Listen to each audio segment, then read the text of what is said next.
They're looking not like you want to be on them. It's a lot of fun out here. There's some new activity going on within the last few minutes as this gentleman is being helped out by a trooper to make sure he's following all the proper requirements.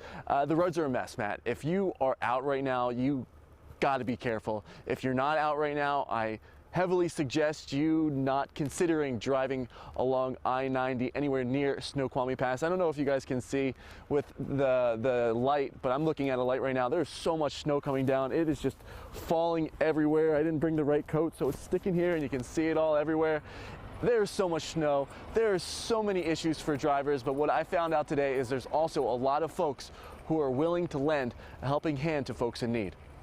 I already got pulled over by the cops. The dreadful drive of hate. I'm spinning, and finally my car just stalled.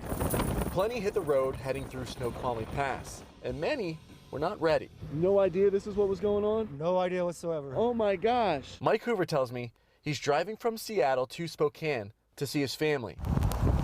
Along the way, he picked up an unwanted souvenir. Well, they gave me a ticket for no change. What's that ticket like? $500. Ooh. But the officer was pretty nice to me. He only charged me like $145. It wasn't just the troopers being nice. Plenty of others had to rely on the kindness of strangers. Snows like this, I like coming up here and just seeing if I can help people out. Lathan Dillio drove up from Burien. He's towing people out of the snow, but he helped Kyle Kitzman get these chains on for free. I hear you're a hero. Okay, good enough. Something Trish Tricky I'm making a quick pit stop because you're a hero. is pretty familiar with. But this is the very beginning of what's going to be a good season. When the snow gets bad, you can usually count on seeing Tricky out helping people who are stuck near Snoqualmie Pass. It's my good deed forward. Forward and back. Tricky says Friday she'd been out for a few hours, driving around, finding people in need of help.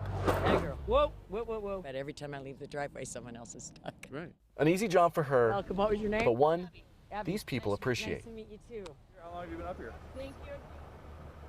Just talking to some folks who say they just drove up here. They say conditions are pretty bad. They said there's a lot of people pulled over to the side of the road. So again, if you don't have to be driving along the pass, stay off of it.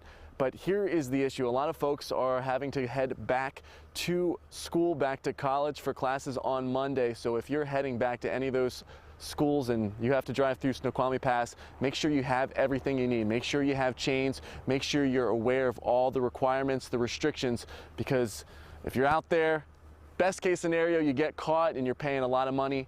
Worst case scenario, it's a different story. Reporting live here in Snoqualmie Pass, I'm AJ Janovel for Q13 News. Well, wow, thanks, AJ.